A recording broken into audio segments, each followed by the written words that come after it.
नमस्कार। आज हम एक अहम मुद्दे पर बात कर रहे हैं। अगर अमेरिका और ईरान के बीच खुदा ना खास्ता युद्ध छिड़ जाए तो उसके नतीजे क्या हो सकते हैं। जी।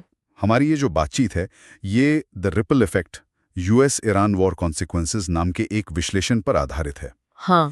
कोशिश ये समझने की है कि अगर अमेरिका हमला करता है तो इसका फौजी, क्षेत्रीय, आर्थिक मतलब हर स्तर पर क्या असर पड़ेगा। बिल्कुल। तो चलिए इसे थोड़ा खोलकर देखते हैं। मान लीजिए अमेरिका ईरान की किसी खास परमाणु ठिकाने पर, जैसे नतांज या फोर्डो है, वहां हवाई हमला कर देता है। मकसद शायद ये हो कि ईरान यूरेनियम संवर्धन न कर पाए, लेकिन ईरान वो तो इसे सीधे युद्ध का ऐलान ही समझेगा ना। हाँ बिल्कुल। और देखिए, पुराना तजुर्बा यही बताता है कि ईरान ऐसे में चुप नहीं बैठने वाला। विश्लेषण कहता है कि हमले के फौरन बाद, शायद पहले 24 से 48 घंटों में ही फौरन? हाँ, फौरन ईरान जवाबी कार्रवाई कर सकता है। बैलिस्टिक मिसाइलों से हो सकता है इराक, सीरिया या फारस की खाड़ी में जो अमेरिकी ठिकाने हैं उन्हें निशाना बनाए। अच्छा, जैसा 2020 में हुआ था कासिम सुलेमानी की मौत के बाद। बिल्कुल वैसा ही। वो एक मिसाल थी कि वो क्या कर सकते हैं। तो ये तो हुई सीधी फौजी कार्रवाई, लेकिन बात यही खत्म नहीं होती होगी। मतलब ईरान के जो सहयोगी गुट हैं। सही पकड़ा, वो भी एक बड़ा पहलू है।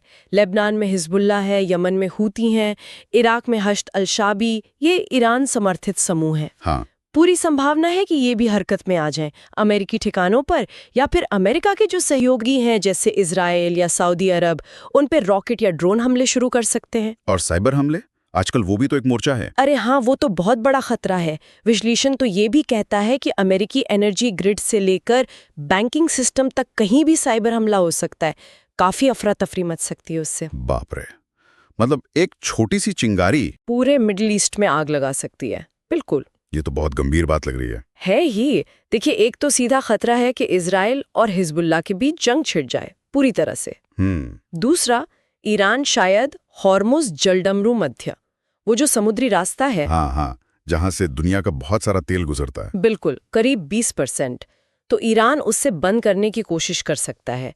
अगर ऐसा हुआ तो तेल की कीमतें सोचिए $150 प्रति बैरल या उससे भी ऊपर जा सकती हैं। और उसका असर तो पूरी दुनिया की अर्थव्यवस्था पर पड़ेगा। जाहिर सी बात है, वैश्विक बाजारों में भारी गिरावट आ सकती है। और हाँ, इराक और सीरिया में जो अमेरिकी फौजी मौजूद हैं, उन पर रोज हमले होने का खतरा भी बढ़ जाएगा। अच्छा, और अमेरिका वो कैसे जवाब देगा? चुप तो नहीं बैठेगा। बिल्कुल नहीं। अमेरिका की प्रतिक्रिया बहुत बहुत सख्त होगी। बड़े पैमाने पर हवाई हमले होंगे, समंदर से बमबारी, साइबर वॉरफेयर, सब कुछ। तो ये एक छोटे हमले से बढ़कर पूरी जंग बन सकती है। हाँ, पूरी जंग। लेकिन जमीनी हमले की उम्मीद कम है। ईरान का इलाका पहाड़ी है, आबादी ज्यादा है, और वो इराक या अफगानिस्तान से भी बड़ा है, तो जमीन पर कब्जा करना बहुत मुश्किल होगा। लेकिन हवाई और समुद्री कार्रवाई, वो हफ्तों या शायद महीनों तक चल सकती है। बहुत नुकसान होगा। इस सब का असर फिर सिर्फ उसी इलाके तक तो नहीं रहेगा ना? दुनिया पर क्या असर पड़ेगा? असर बहुत गहरा होगा। सबसे पहले तो तेल का संकट। भारत, चीन, जापान जैसे देश जो तेल के लिए दूसरों पर निर्भर हैं, हाँ, उनके लिए तो बहुत मुश्किल हो जाएगी। बहुत ज्यादा। फिर देखिए, जंग होगी तो लोग भागेंगे, एक बड़ा शरणार्थी संकट खड़ा हो सकता है। और दुनिया की बड़ी ताकतें, रूस और चीन, वो शायद डिप्लोमेटिक तौर पर ईरान का साथ दें, या हो सकता है हथियार भी मुहैया कराएं। और आतंकवादी गुट, आइसिस, अलकायदा जैसे, हाँ, वो इस अफरा तफरी का फायदा उठा सकते हैं। ऐसी अस्थिरता में वो फिर से मजबूत हो सकते हैं। ये भी एक बड़ा खतरा है। और इन सब खतरों में सबसे ज्यादा डराने वाली बात क्या है? सबसे बड़ा जोखिम? विश्लेषण के मुताबिक सबसे खतरनाक बात परमाणु हथियारों से जुड़ी है।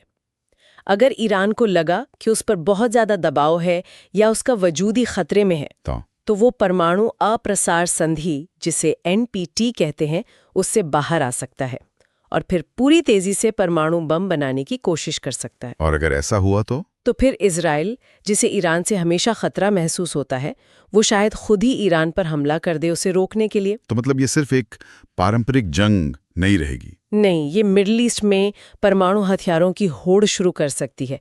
एक बेहद खतरनाक मोड़ होगा वो। ये तो सच में बहुत ही खतरनाक मंजर है। बिल्कुल, हालात काबू से बाहर हो सकते हैं।